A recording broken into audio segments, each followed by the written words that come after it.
Thank you, Chair. So this is the study that I was undertaken mid last year, and that covers Port Moresby and Lae only. So the study was actually supported by Asian Development Bank, and I acknowledge the bank for the support that they put in this special area.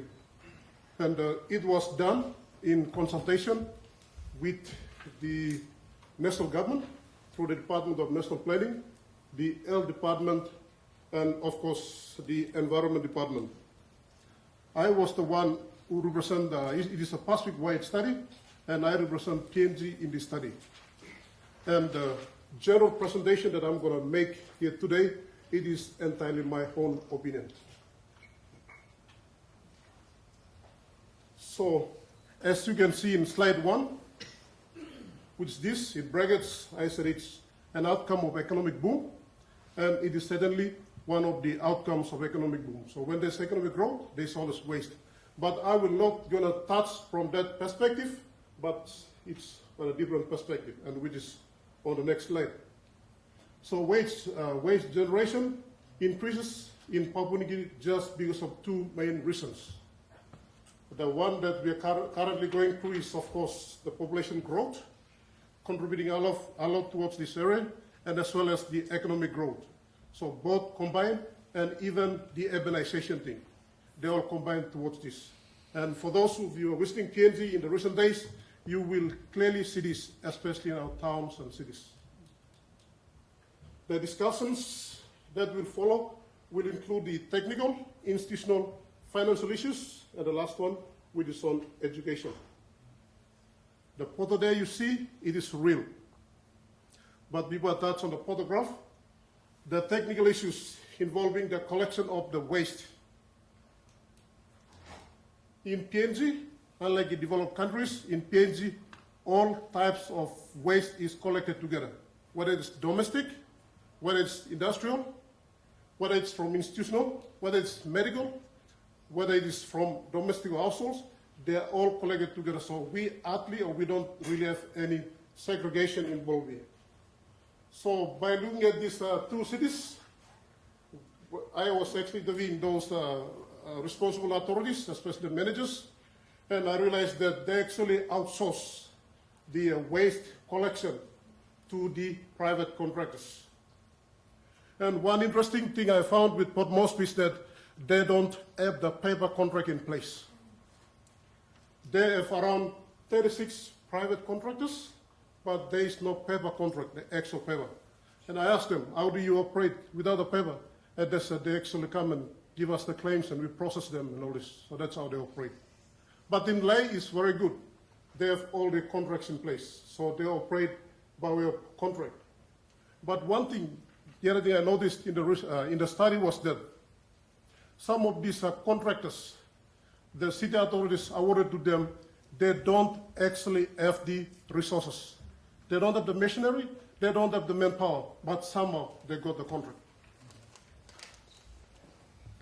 And the waste, how they collect the waste, domestic waste is in two of the cities, which I guess right around the country is done once every year, but the other waste, it depends. So maybe collect once, twice, depends. But in some areas, especially settlements, the service is hardly available. So that means the waste generated from these areas is still there. It's not collected. So that means the system of waste collection that we have in our country is very, very poor, and it's very, very ineffective at this stage. The next on the waste disposal. In all our cities, we have local authorities, and also we have our waste disposals, especially landfills. These are the facilities that we have. And the one that you see on the photograph, there is the Port Moresby Baroni Dam. And clearly that you can see that this is how waste is managed in such a facility. The only thing is the waste is only burned. So there is no other forms of treatment happening at the facility. And on top of that, there is no security. There is no security involved or provided, like fencing, personals. So that means it provides a great opportunity for the scavengers to access such a facility. But that also happens in Lae too, I have seen that. that brings us to the next stage about recycling. We do have some kind of recycling things going on in the country, but it's very, very minimal. The fact of the matter is that because the economic value attached to recycling is not really encouraging, very minimal. And people only involved in scrap metals, but things like plastics, cardboards, glasses, nobody's taking consideration of this. They're just lying everywhere. Because people can involve in such, but the economic return on this is very, very small. So they are not interested. So that's why you will see most of this rubbish along the roadsides, in public places. It's just everywhere. And the other thing about the last one is on medical waste, which is a quite important thing. I've also gone to the two main public hospitals, both in Lae and Port Moresby. I interview those people who are responsible in those, especially those public offices. And then I realized that in Lae, we have an incinerator there. It's quite old, but still performing its job. But in Port Moresby, the incinerator is broken down some years ago, and still it's not replaced. So that means waste is buried. So that poses a lot of human health and also to the environment. And one, the photograph you see is the recycling activities goes on in Port Moresby. That brings us to the next issue, which is on institutional. At the national level, or at the country level, we do not have a regulatory framework or legislation on solid waste management. There's nothing, hardly nothing in place at this stage. But the local authorities, that brings down to the provincial level, they try all their best to keep the waste under control. And then they don't have something at the national level, so these are some of the acts from different departments they use. The Public Health Act, 1973, the Environmental Act, which was designed for the industrial waste, but we are using that one as well. The Organic Law on Provincial and Local Level Government, 1995. So they combine these three main acts together with their own bylaws. They are managing the waste in their own cities and towns. And what you see in the photograph is typical in Port Moresby. You will find a lot of plastics in the drains. That takes us to the financial issues. Again, at the national level, there is no budget support. At the national level, there is no budget support. So that means local authorities, they really have a hard time to secure funds to carry out their jobs properly. So these are some of the sources of income for this purpose: land tax, license fees, tariffs, and of course they get a little bit of provincial grants. And from these two cities that I was doing my study, in POM, the budget for solid waste for last year was around 10.4 million PNG kina. In Lae was about 0.5 million kina.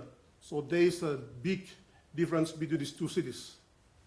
But Lae, I see that they have a very well managed compared to the one in Port Moresby. Because the money looks big, but as I've said in my previous presentation, that there is no proper contracts in place. People are not doing their job. Some of them are just getting the money. So some of these are just false money getting out of the system. So that's why the figure seems to be very high. And this facility is in Lae, second 7. The public awareness. This is quite a key area in this sector. It's a very key area in this sector. But currently there is no public awareness in our country. People have no knowledge about what is solid waste management. They have hardly no knowledge. When they talk about waste, they can just throw them anywhere they want to. Even in their own backyards, they ban the actual waste because we don't know where to place the waste and all these kind of things. And without knowing the health and environmental risks and benefits, so that's why there is a big work need to be done, especially in the public education or awareness. And as far as I understand from my studies is that there is a commercial bank known as the Bank of South Pacific, there is a program known as Go Green, but that is part of its social corporate responsibility. They spend around 3 million of PNG Guinea every year, and like to educate the people to keep the environment clean. They go to schools, or even they support those communities they involved in such. But again, this is only happening in the urban centers. So the great majority of the rural areas is still uncovered. This is from my experience, because I have not gone to the rural areas, but I know this is what is happening in the rural areas. There are some kind of waste management practice exist in the rural areas. Like in rural areas, in some households, they actually they actually dig pits and they put in the rubbish. Some, without knowing that they're doing a useful thing, they feed the waste to the domestic animals. Some, they actually throw the waste into the nearby bush, creeks, rivers. And for those people who live in and around the seas, they just drop whatever they've just into the open sea. So there are, of course, some environmental and the health implications from here as well. And this takes us to the main challenges and opportunities the sector is facing. These challenges are real, which is we don't have a regulatory framework at the national level, no budgetary support, lack of public awareness, poor management of existing system, collecting system. Last but not the least, very important thing is there is no data. You will not find any data on solid waste management in Papua New Guinea. There is hardly. And there are some opportunities there, which provides us for future investment in this particular sector. But the challenges, they're quite interesting, and they have a very common story at the back. And the story is this: PNG is yet to fully accommodate solid waste management in its service delivery agenda. Thank you.